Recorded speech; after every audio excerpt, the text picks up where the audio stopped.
मुस्लिम धर्मीय तांबोळी व अत्तार जमात बांधवांसाठी शैक्षणिक प्रगतीसाठी सतत जात पडताळणी कार्यालयाकडून सदर समाज बांधवांना तांबोळी व अत्तार व्यवसायाचे प्रमाणपत्र मागणी करण्यात येते। जात पडताळणी करताना आम्ही आमच्या जमातीचे शिफारस पत्र देत असतो। तसेच त्या व्यतिरिक्त प्रमाणपत्र देताना अनेक अडचणी उभी करतात। तेव्हा महाराष्ट्र शासन समाज कल्याण विभागाकडील सदर समाजाचे ओबीसी प्रमाणपत्र असताना व तसा GR आपल्या कार्यालयाकडे असताना अडचण का निर्माण होते याचा उलगडा समाज कल्याण कार्यालयाकडून होत नाही।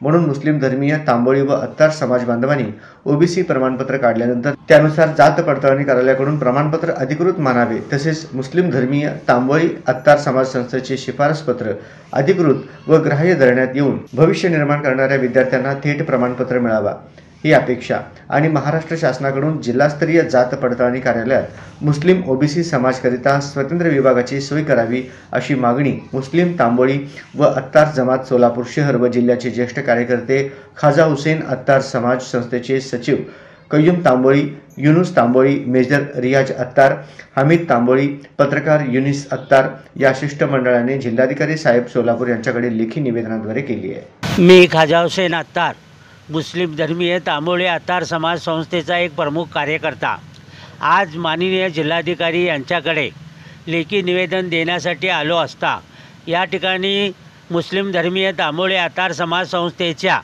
शैक्षणिक उन्नतीसाठी विद्यार्थ्यांना जात पडताळणी कार्यालयाकडे अनेक अडचणी निर्माण होतात म्हणून काही अटी आहेत त्या अटी शिथिल केले पाहिजेत आणि गोरगरीब मुस्लिम तांबोळी समाजातील नागरिकांना अडचणीपासून दूर करावेत या मागणीसाठी आम्ही या ठिकाणी आलो असता आज सोलापूर जिल्ह्याचे मालक माननीय जिल्हाधिकारी हे सुद्धा जागेवर नाहीत। त्याचबरोबर निवासी उपजिल्हाधिकारी तेही जागेवर नाहीत। म्हणजे हा संताप कुणासमोर व्यक्त करायचा?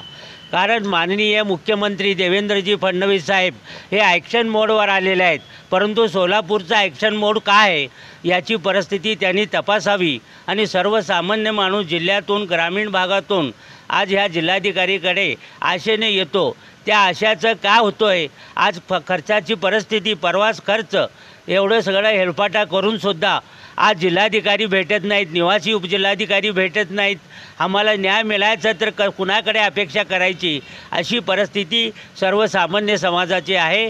म्हणून आज आम्ही मुस्लिम धर्मीय समाज संस्थेच्या वतीने आज आम्ही या जिल्हा प्रशासनाचा संताप व्यक्त करून यापुढे सर्वसामान्य नागरिकांची हेलपाटे होऊ नये, कारण घटनात्मक नागरिकांना जी वेळ दिलेली आहे जिल्हाधिकारीची त्या वेळेचे बंधन त्यांनी पाळावेत, त्याचा आदरभाव पाळावा अशी विनंती मुस्लिम धर्मीय समाज संस्थेचे तांबोळी व अत्तार संस्थेचे वतीने करण्यात येत आहे आणि आमच्या मागणीचा महाराष्ट्र शासनाने विचार करावा ही विनंती।